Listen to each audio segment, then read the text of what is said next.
Latara has been doing this, in terms of luxury publishing and 20 years in marketing and graphic design. So she's bringing all that in. She supports small business owners, and those are, most of you who are on this call are small business owners. And she has a decade of online marketing, and specializes in, here we go, folks, sales funnel design, which is sales funnels. I mean, for most of us, they're still a little unclear, as to how to do that. I tell people they can do it on LinkedIn by making their profile a sales funnel, and doing that kind of thing. So, all this online marketing, and she also works with event launches and social media optimization.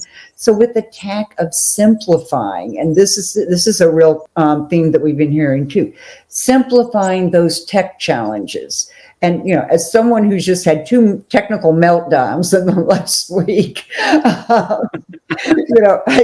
I can really appreciate that. So, Latara, I would like to just go ahead and introduce you, because you're talking about a strong online presence by having a voice, and that is so important.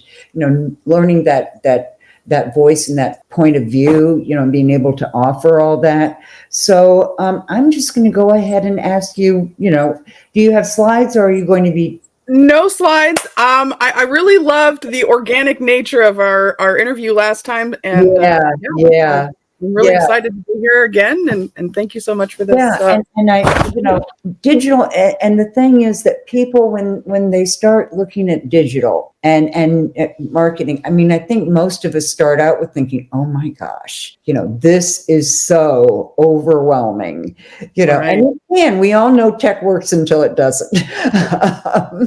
but just getting that, that strategy, and what I tell people is that they have to be really clear about their goals, their niche, who they're serving, and their brand. And part of that brand is a brand voice and point of view. I always use the example, because I'm old, and I remember newspapers. There used to be, and this is really going to date me, there were these 2 sisters. I can remember my mother was reading them all the time when I was a kid. There were Ann Landers and Dear Abby, and they always had their point of view. And lots of times you could you get really angry that this was their point of view. That's not the right point of view. And they would just come right back. They would stick with it. They told you, and that was their authentic voice. It was like, one of them used to say something like 50 lashes with a wet noodle or something. I can't remember. But, even if you didn't agree with them, even if what they said was really, not something that you could ever buy into, you appreciated that point of view, because nobody wants someone, or I don't think, wants someone who doesn't have a point of view and doesn't offer their own interpretation of things. Yes. Yeah, I agree. And I'm really glad you mentioned branding, because I think that a lot of people going into marketing, they underestimate the power of the brand. Yeah. And maybe they don't understand the importance of creating a brand for yourself. Right. And so a lot of times that's something that they try to adopt much later on in their business once everything is established. And then the rebranding process, because you've kind of developed a brand ad hoc without actually realizing it. But you need to make sure you're aware of that narrative that you're absolutely, in their persona that you're creating. Yeah. So when we're talking about branding, that whole piece of clarity is important, and being able to communicate in a way that is authentic to you. And that feels really authentic, because you're right. People jump in. They think their brand is their logo. Yes. Or it's their colors, or it's their tagline. And no, that isn't what it is. And if it's so much more. If you're really not clear on number one, your niche and what their frustrations and problems are, so that you can speak to those, but also to those business goals, because you're going to use a different strategy to achieve some business goals than you do from others. So you have to start from that point of clarity, and then they can go ahead and do the rest of it. But that brand, that vision, values, purpose, passions, superpowers. And I always like flaunting your quirks, because I tell people, that people don't buy from you because you're the best. I mean, for crying out loud, there's somebody in the world who's probably a lot better. But they buy from you because you're different, because they buy into what you're doing, and they buy into that difference. I have a weird sense of humor. I was Harvard lampooned with the way I developed my sense of humor. But people recognize that. And people who don't like my sense of humor are not going to listen to me because that's out there. So somebody else said something about, it was a different way of saying flaunting your quirks, but letting your personality, letting your freak flag fly. I've heard that one. That was it. Yeah, exactly. And you know what? But that's all part of it, isn't it? Yes. And I think that a lot of people have a fear of being authentic because that might not be everybody's cup of tea. Mm-hmm. But part of marketing and part of branding is the fact that while you're attracting the right people, you're repelling the wrong people. Exactly. And that, I always say the same thing. A strong brand attracts us, or it repels as strongly as it attracts. I mean, like I said, my playground is LinkedIn, and people are so afraid to say that they own, that they have a specialization or they have a narrow focus.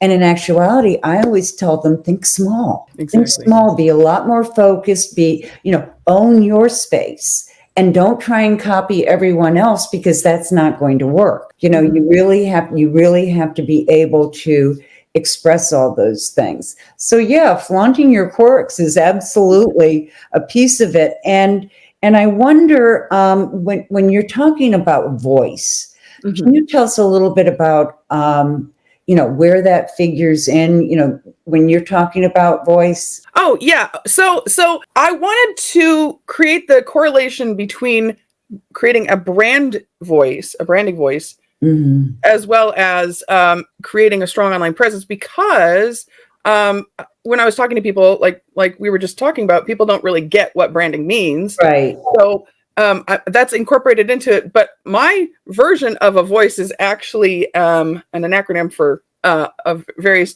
things that all fit together into a cohesive online marketing strategy. Okay. And so when you're talking about that presence, and having that voice, how does that relate to sales funnels? Well, everything is a sales funnel. Yeah, that's it. The way that you look at it and the way that you put all the pieces together. And I'm really glad that you mentioned that for you, LinkedIn is your sales funnel, because it's an entry point. You are creating all of these different entry points for people to enter into your world and realize you exist, first of all, and then what you're all about. So being out there, having a strong presence on multiple social media platforms is a part of it. And I love our synergy, Dumont, because you're the LinkedIn specialist and I'm the Facebook specialist. I don't do LinkedIn as much as I should, but that's not a should. That's not a should. It's where it works for you. Exactly. Yeah, and we had Daniel Sternclaw on last night, and he's going to be coming back, and he has developed a product that's been approved by Meta and by Microsoft, where you can create he did all the special effects for Avatar and some of these others. Wow. I mean, he's worked with every major studio, and done the animation for the last, I don't know how many years. And he was talking about, and I just lost it. Oh, shoot. He has developed a product because, we see all of these really great, digital designs, and people are doing, all this cool stuff. Well, he does all of that, but he's been approved for this kind of add-on for profiles where small businesses can create this 10-minute video that has all those special effects, and his avatars even look, I mean, I was looking at them and going, oh my gosh, that's so amazing. And so they can have that 10-minute video on their profile, either LinkedIn or Facebook. So I'll give you his name because he's done something for Facebook too. But they can literally, I can't remember how much it is. I think it's $500 to produce this. So it's an add-on that you, like an app or something that you place on the profile? On your profile. Oh, that's brilliant. That's brilliant. Yeah. I know that Facebook had, you can have a video as your business page cover for a while. And I loved that. Yeah. And then they did away with that. So I'm glad that the guy is addressing this problem. And LinkedIn did the same thing recently, that you could have like a 1 minute speech on your profile picture on LinkedIn, and then they got rid of that. They phased that out. Yeah. So I'm glad that. And I had just been doing something on how great it was to do those videos, because it really they really felt like they knew you then. But we can still do that, like on LinkedIn. That profile is your landing page. Yes, and thank you for saying that. That's exactly right. Yeah, and it doesn't matter what you're doing on LinkedIn. People are always going to go back to your profile.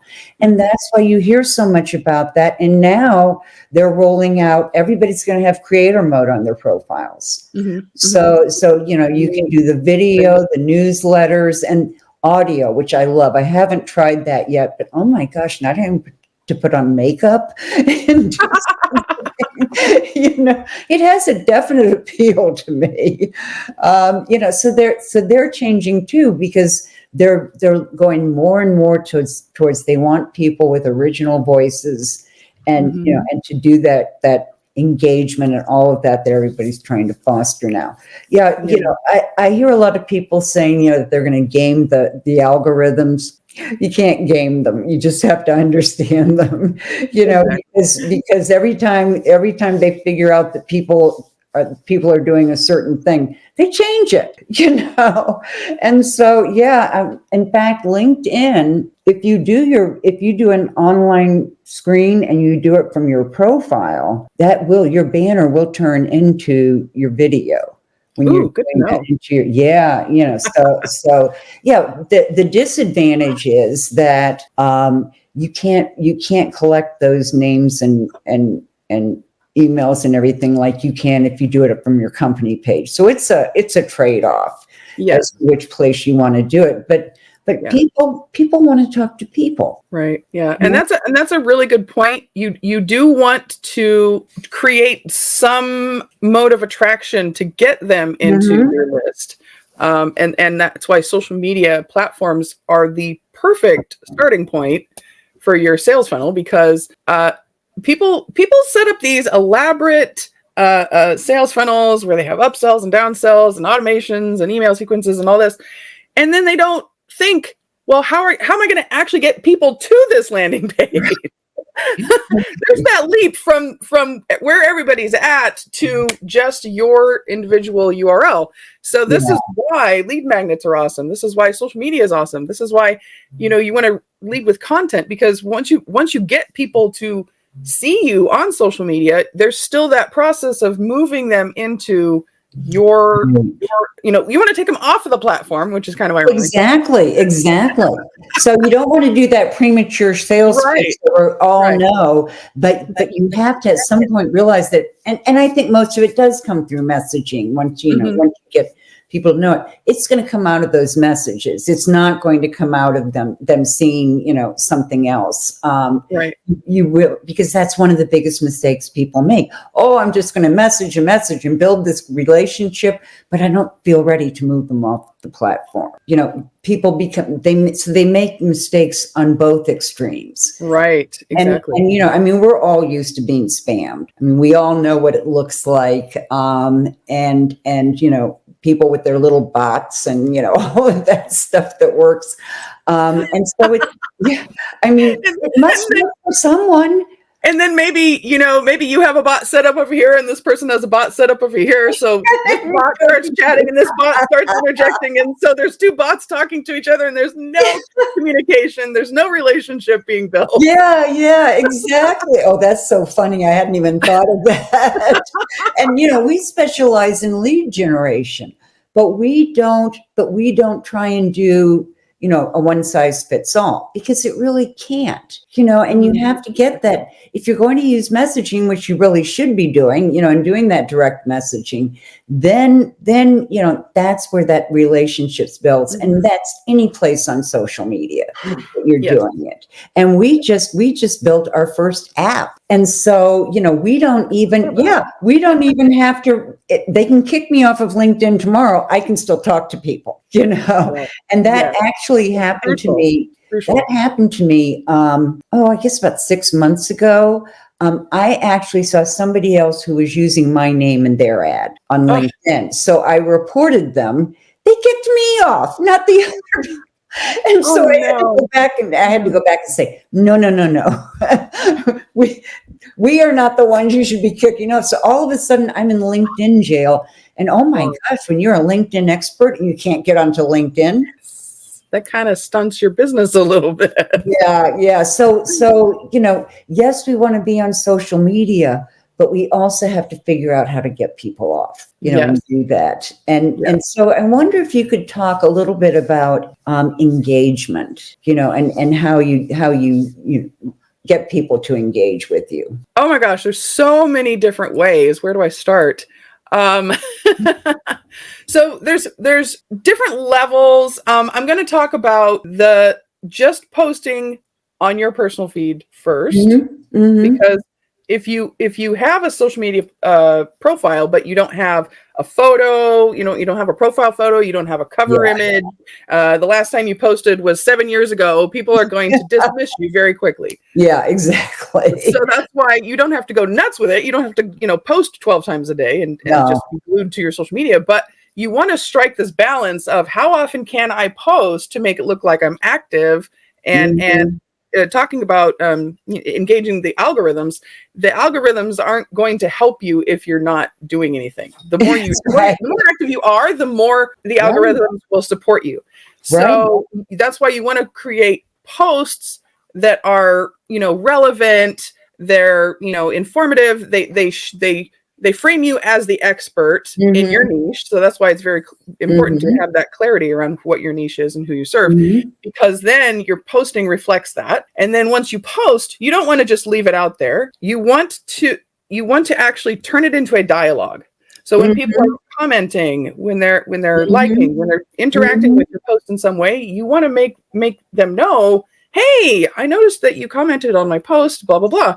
Try to reply back to them. So that's where that dialogue starts. And then once you get to a certain point, you might be like, well, let me message you and we can talk some more. And that's where you get into the DMs in the respectful, correct way instead of like the spammy way. So there's that. Okay, so that's just your personal feed. And the next level is, so the first level is the personal feed. The next level is the messaging, right? And then the third level is going into Facebook groups and supporting people when they're posting something like, oh my gosh, I'm so frustrated right now. I just can't even stand it. That's when, you can be like, da, da, da, I'm the hero. I'm going to save the day. Save the day. Right. Yeah. And so you're helping them and they see the value in what you're providing to them. So you're not going buy from me. You're going, how can I help you? What can I do to serve you? What can I do to support you? Offer inspirational stuff. It's amazing how much people's mindset gets in their own way too. So I think that's really true. And one of the things that I do recognize is that Facebook has much better groups than LinkedIn does. And that's why a lot of people in LinkedIn who have LinkedIn groups or who are on LinkedIn also have a group on Facebook because of the interactions that they can do and all of that. So you're right. There are just so many ways that we can reach out and build that. And I think you have to build it on mutual respect and trust, because there are people who build programs, and they're not really about building it on mutual trust or respect and trust. And that's not a good network, And when you were talking about posting and how often you have to post today, I started with LinkedIn, I was on it for my students first, but then I started in for my own business, about 15 years ago, and they were saying that you needed to post 5 times a day. I produced so much crap. Oof, wow. No, you can't. That's You can't. Yeah, you just can't do that. So having enough of a presence and building that presence so that people know you and like you and trust you, all of that really comes out of that engagement and that personal feed. One of the strategies that I teach my clients is that it works the other way too. If you have someone that you think would be a potential client and you decide to follow them, interact with their content. Talk about, ask questions, help, because they're going to remember you. And then when you invite them to connect, oh, listen, I loved your article. I saw this and commented. They already know your name. They already know your name because you have already brought them something. It's a free gift of its own kind. And so, I think it's very important for us to find different methods of doing that. Right. Yeah, I totally agree with you. I thank you for that concept, because and then here's another thing. I don't think that people realize just how much they're actually being seen, because not everybody who looks at your post or watches your videos or whatever, they're not necessarily going to react in some way, like liking or loving or commenting or something like that, or sharing even. They might not do any of these things. They might just be passively watching you to see what you're doing. And, people will check you out. If you're posting something and they're like, oh my gosh, this speaks to me so perfectly. I'm really glad I got this message today. And then they're going to go to your social media profile and they're going to they're going to stalk you a little bit to see what you're up to. And that's okay. Because, we have many lurkers on social media. Lurkers, yes. Yes. And I think people are afraid to post or afraid to offer their opinion because they're afraid they'll tick someone off. And on social media, you probably are going to tick somebody off at some point. Exactly. But not being willing to stand by your point of view and not being willing to do that. I talk to a lot of my clients are women, and some of them have said, I don't want to put things in the news feed because somebody might be mad. Well, that's a reaction, and they may not be your ideal client, or they may not share the same point of view, but yeah, you can tick people off, but that's not necessarily bad. You can turn that into an asset. Exactly. And you have to get over that people pleasing part of you that makes you want to not rock the boat with anybody. Yeah. And to my point earlier, you are going to repel some people. And some people might actually call you out and say, oh my gosh, I don't hate this Latara person. She's always going on and on about how important marketing is. And I think that's BS, whatever. You have to roll with the punches. And it's, I hate to be so brutal about it, but you kind of have to develop this thick skin that, I'm going to be me, whether you like it or not. And I've certainly had people disagree with my point of view. Now, I've only reported 2 people on social media. One actually copied my incomplete profile, which even my titles and my certifications and everything. He just had the whole thing. I reported him. And then there was a guy.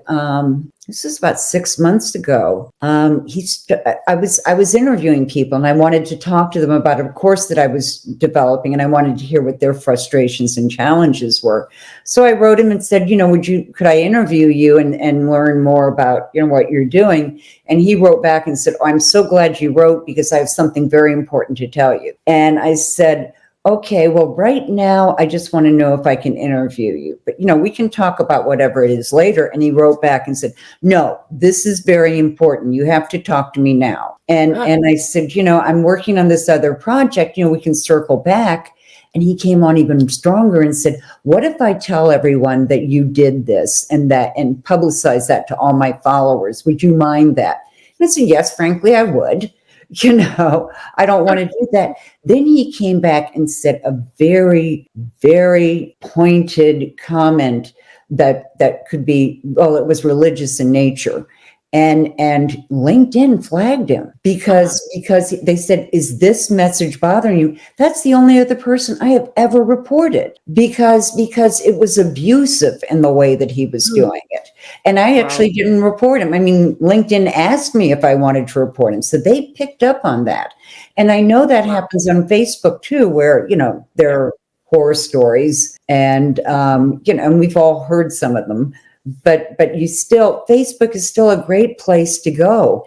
And I tell my clients, even though I'm a LinkedIn specialist, to use Facebook to investigate the psychographics and, the personality characteristics and all of that, because LinkedIn doesn't get into that side of it. It's very different than that. So there are definite reasons to be on Facebook. It doesn't work for me as well with my clients, but that doesn't mean it doesn't work for other people. We have to decide on which platforms we're going to invest in. Right. And I know people are into omni-channeling and all that nowadays, but I still think you need some place where I call it my playground. You really need to understand it and understand how it works. And so often we are focused on the size of our network rather than on the focus of our network. I tell people, think small, really get focused, think small. Don't think you have to post 5 times a day. And they were also telling us to invite 500 people to connect a day. Well, boy, you can still be shut down in a hurry. Now it will. But that's what the experts were telling you when I first started out. And, and I really tried to do it. I mean, I was chained to my computer the whole time, and inviting people, And like I said, posting a whole bunch of crap because I didn't have time to really develop what I was saying. And at the time, I hadn't narrowed my niche. And to do that, that makes a big difference. The name of my first company was Career Windows, which I thought was wonderful. Careers you can see in, you can see out. Well, try posting Career Windows on Google. You are going to get a ton of stuff about Microsoft Windows. Exactly. I mean, I was way out there, So that was my very first real branding mistake. And realizing, okay, there is something. I mean, you do have to go into that and create that ability. I hadn't studied branding at the time. I was just out of higher ed. I knew nothing about business. I knew nothing about sales or marketing or any of those things. I was just going to hang out that shingle, and people were going to find me.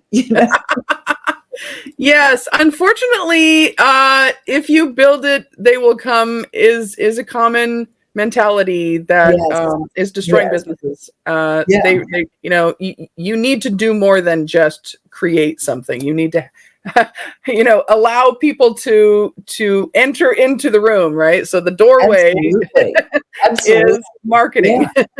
And marketing is all about, it really is about building relationships and learning about that. I don't have any problems with, just about any marketing medium if it's done well. But that you have to get the word out, and that word is being present and posting, but also engaging with other people.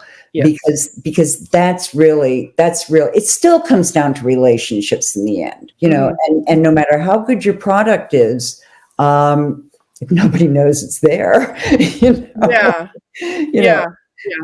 And we've both been around digital marketing long enough to know that's so central and so important in developing your business and getting that, and the revenue stream and all the other things follow that marketing. Right. Yeah. And I like to look at digital marketing as an online conversation that the whole time you're building the relationship. Right. Whether you're emailing them or, posting on social media, it's all this dialogue, and you don't want to have it just be a monologue. And I've been there too. Walk away, stand there spewing your spiel, and nobody's listening. So, that is very crucial. And that brings me to something, because, we all know that in marketing, you want to create value, and you want people to understand, and you want to give them, information that will be of value to them. But if it's not related to their problems and challenges, it's just spam. It's because you're missing the mark. And so it's all about relevance, and knowing what that is. And so many times we don't do that. We don't do the relevance piece. And so we end up putting something out there or sending somebody a message or whatever it is, that's a total mismatch, that isn't going to be valuable to them. So you can't just go in great guns, and scare people off that way too, Yeah.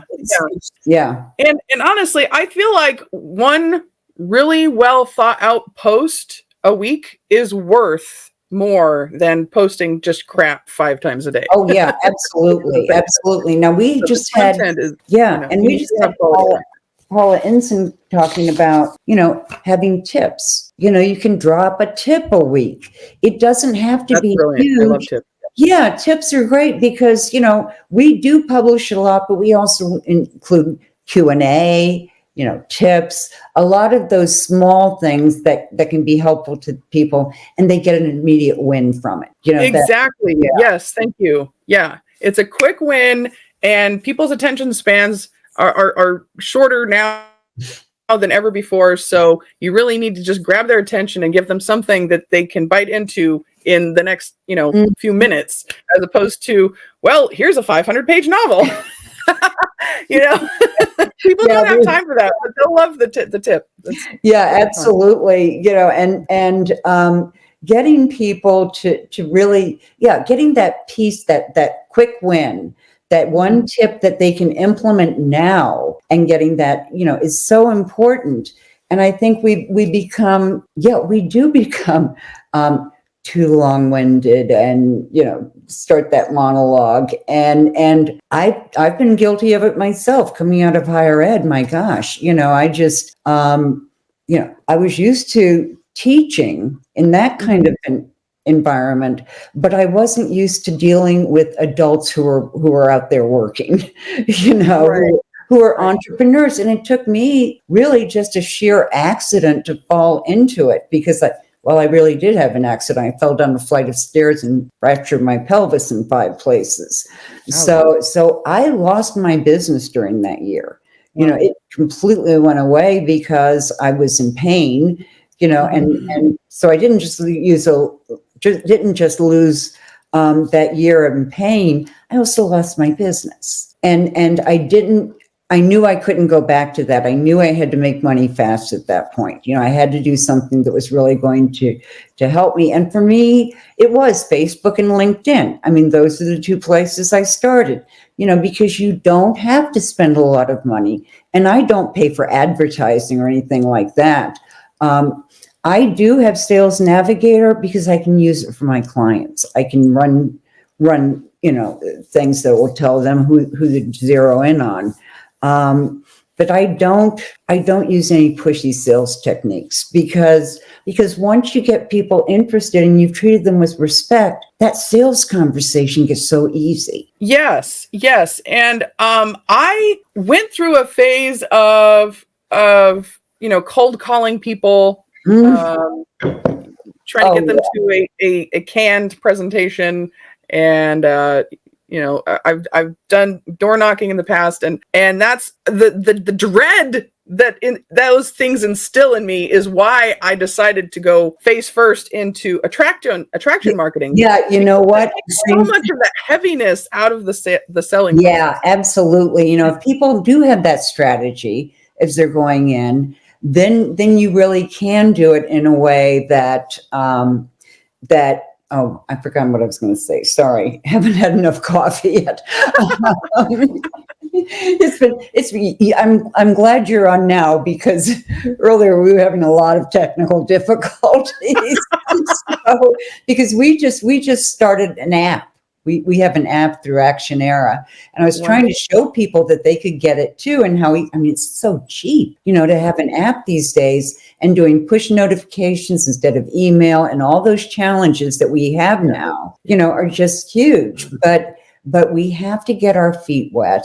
We have to get over that fear, because I would promise myself I would block off times on my calendar where I was going to make cold calls. Oh, just It the never thought of happened. It never happened, and then I tried to use, I can remember doing this. I told my husband, when I get all these people responding, or when I make all these cold calls, we can go to dinner and a movie. So not only did I not have any clients, I had a pissed off husband, because if you promised me a movie and dinner and then you didn't do it, and it was just, there was no way I could motivate myself to do that. Yeah. And so it is about that strategy and that marketing, and getting people to the point where when they talk to you, they already have a sense of who you are. Exactly. They already know your brand, and it makes that sales conversation more of a matching, I think, where it really you're is. interviewing them and they're interviewing you, and your progress may not, or their challenges may not be a match. And so that's okay. Yes. You can say that, and people can say no to me. That's fine, but I'm not going to pressure them into buying. Right. And there's really no point to it, because if somebody is argumentative and disgruntled, then why do you want to be working with them? Yeah. Do you really want to be working with this person? You want to work with the people that you work well together naturally. So that you're not fighting that on top of all the other stuff that you have to go through when you're building this partnership with somebody. Yeah. And so it's just much more comfortable. It's much more authentic. And you can just sell naturally, because, you make a very good point. If you have to pressure somebody into working with you, that's not going to be a good relationship. That's not going to be profitable for you. So yeah. It's not going to end well. Yeah. And, we're talking about things like, doing masterminds and doing, lead generation programs and things like that. If somebody isn't interested in that, it's not going to do us, my husband and I have a tech person. It's not going to do us any good at all, because that person's always going to be expecting more than what we promise, expecting more. And I've had them, you probably have too, clients that just drained you. Mm-hmm. They just drained you. And you learn after a while, that doesn't really work very well. So I wanted to real quickly, and I don't have like I said, we had some meltdowns here. Oh wait, here it is. Okay, I'm going to get to your free gift. Okay, before you enter in a link, let me know what the link is you're dropping, because recently one of my links stopped working, and I think let me look after right here. You and I spoke. Yeah. Okay. The hyperlink is I've got something about Event Raptor there. I don't think. Oh, I know what I did. I was putting your link in. Okay. Hold on. I can drop my. Yeah. Would you go ahead and do that, just to make sure that people know that? Sure. And you have a great gift, that one about accessing your top 6 strategies to create a strong online presence and attract your ideal clients. That's a great free gift. Well, thank you. And I was going to go over that today, but I'm actually glad that we didn't, because now people have to go check it out to see what that's all about. Yeah, well, no, just real quickly, because we have a little bit of time left. Could you talk about it a little more? Well, do you want me to go through all of the wording for it, or no, I was just thinking about your 6 strategies, kind of what if you could briefly just mention 1 or 2 of them so people have an idea. Okay, so one of them actually this ties back to something that you just mentioned, which was omnipresent. And you were saying not to go omnipresent. And I love the idea of omnipresence as long as you can still have one focus at a time. For instance, my focus up until recently has been Facebook.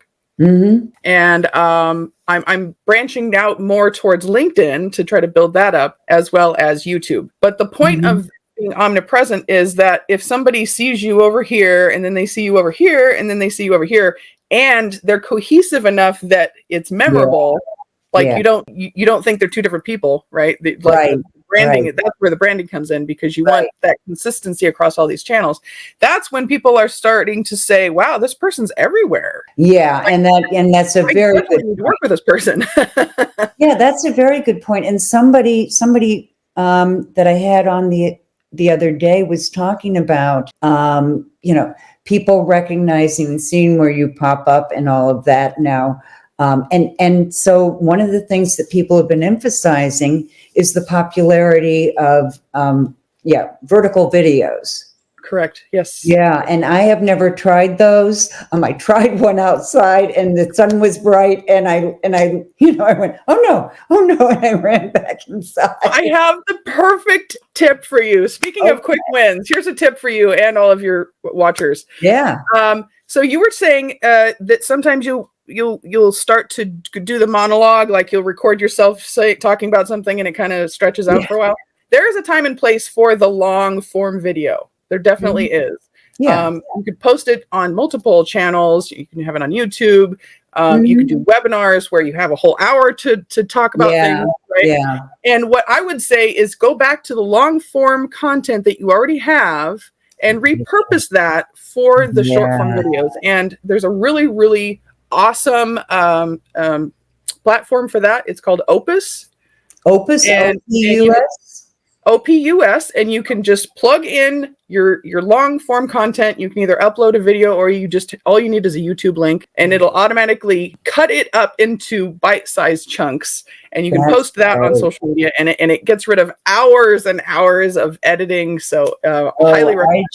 I just will definitely look at that. And there was another one that we used because editing video has always been so difficult. I mean, it was this really complicated thing. And we started using a service called Descript. And when you have that video, you're changing the words in it. And then that is so cool to me because I love Descript. It's amazing. Yeah. Yeah. And I've gone back to my old videos where I'm going, just stuttering and like not really saying intelligible words, and I just edit all that out, and then I'm like, wow, this is actually really good content. Yeah, exactly. So AI can be very good for us, and it can really help a lot. And we all know that there are dangers to it too, in terms of working it. But Latara, you have been so great with this. I really appreciate the interview, and we'll make sure that people get those 6 strategies. And you had a VIP gift too, and I can't remember. I believe that was a one-on-one marketing strategy call. Okay. Yeah. And what we're doing is 3 weeks from now, we're going to send out all the gifts again so that people will opt in and want to see them. That's a great idea. We'll get a second wave that or another chance at that. And then 2 more things I wanted to tell you. First of all, you will be featured, and I think you already are, in our app, as our expert. And so doing that, but also we're starting the Dumont Digital Marketing Hour on LinkedIn. And I would love to have you come and be my guest. I would love to join you. That sounds fantastic. Okay, great. Yes, folks, another love fest here on StreamYard. And StreamYard was being a very bad way this morning. But anyway. Well, you know what, Dumont, you jumped into it, and you're the perfect example of what you're trying to convey to people, which is go out there and just make it happen. You might not always be perfect, but even the best of us get, we run into technical difficulties and everything, but it's just, you have to push through it and put yourself out there and be vulnerable. Oh yeah, because you can't not, you have to just go ahead and do it. And I understand the hesitancy to do video. I really do. I understand that seeing yourself on camera for the first time and not knowing what to say. I think it took about 80 live streams before I got that down. And a number of them didn't have any sound because I forgot to turn on the audio. I remember teaching a 3-hour workshop and realizing that I never turned record. No. So it took me like the rest of the weekend to do it again. Oh my goodness. So we've all had our failures, but thank you so much. And we'll be in touch very soon. I'm so excited to be a part of your app, and thank you for having me here. And very much so, Latara. And we'll continue this love fest later. Okay. Thank you. Thank you so much.